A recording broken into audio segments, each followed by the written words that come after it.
Барса келмес. Арал теңізі тартылмай тұрған кезде онда бірнеше аралдар бар тұғын. Соның бірі Барса келмес аралы. Теңіз құрғаған соң ол төңіректегі географиялық объектілердің атаулары өзгеріске ұшырады. Арал теңізінің табаны Аралқұм шөлі болып атала бастады. 1990 жылдары Барса келмес аралы Барса келмес түбегі деп те аталды. 2009 жылдан бастап теңіздің орындағы төбешікке айналды. Қазір Экс арал ретінде айтылады.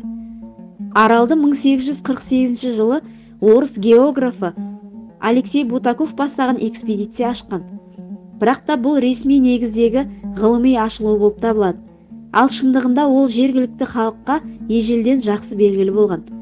Тіпті Шыңғыс ханнан қашқан Хорезм шах осы Барса келместі паналапты деген де аңыз сақталған. Барса келмес аралы неліктен бұлай аталғаны жөнінде бірнеше аңыздар бар. Соның бірін ел кейзет танымдық сайты бұлай деп баяндайды.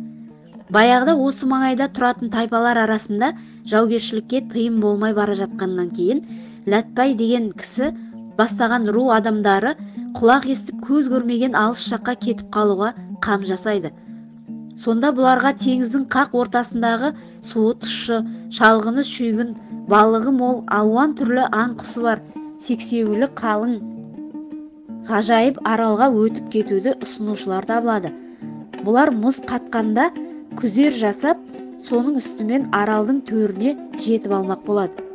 Сол мақсатта изенді ондағы табиғатты ақ жартас түбін паналап, шолпанның туын күтіп отырғандарында олар жаққан оттың маңайына жыртық шапанды, тесік тымақты бір ақсақал келіп Ләтбайға қарап, ол аралдан қорықпаңдар, онда зұлымдық жоқ, қасқыр жоқ, адамдар жоқ. Аралда табиғатты сақтасаңдар, бақытты да ұзақ өмір сүресіңдер. Ұрпақтарың ештеңеден зәрулік көрмейді.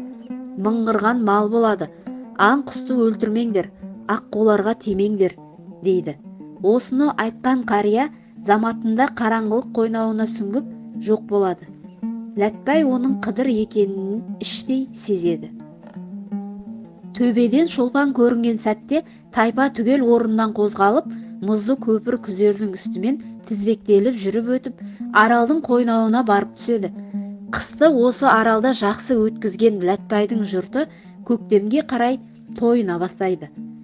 Қыдыр атаның айтқандары айдай келіп, көп замай олар байи бастайды. Осы ұзақ аңыздың ақыры аралдағы ағайынның жылдардың жылы баяғы қарияның өсиетін естерінен тар шығарып, сексеуілді отап, аң құсты қырып, аққуға ауыз сала бастауы салдарынан бір түнде маңайды түгел ордалы жыланның жалмауымен аяқталады. Аңыз бойынша сол қырғыннан 8 жасар бала ғана аман қалыпты. Барса келместің жалпы сипаттамасы мынадай. Арал қаласының оңтүстігінде 180 шақырым жерде орналасқан. Аралда Барса келмес қорығы құрылған. Борис Лавреновтың 41 атты повесіндегі негізгі оқиғалар Барса келмес аралында болады.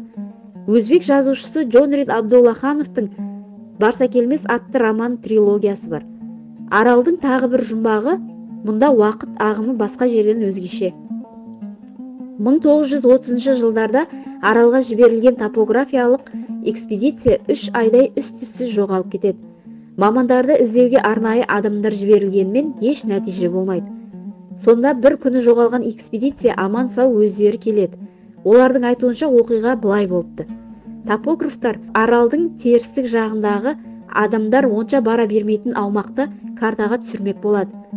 Палаткаларын алып шыққан олар 3 күн бойы сол аумақты картаға түсіреді. Ал бұл кезде басқа аумақта 3 ай өткен. 1983 жылы шағын топ аралда серуендеп жүріп, ақ тұманды көреді. Олар тұманға кіріп 20 минуттай ғана болған. Ал тұманнан шыққанда аралда 1,5 тәуліктей уақыт өткені белгілі болады. Жолдастарын жоғалтқан топтың басқа мүшелері бұл уақытта аралды кезіп жолдастарын іздеген.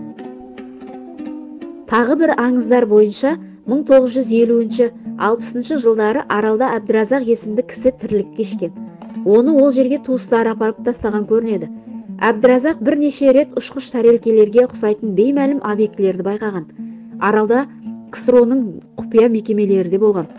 Бірақ жоғарыда айтылғандай беймәлім ұшқыш объектілер кесірін тигізе берген соң, ол мекемені жабуға мәжбүр болған.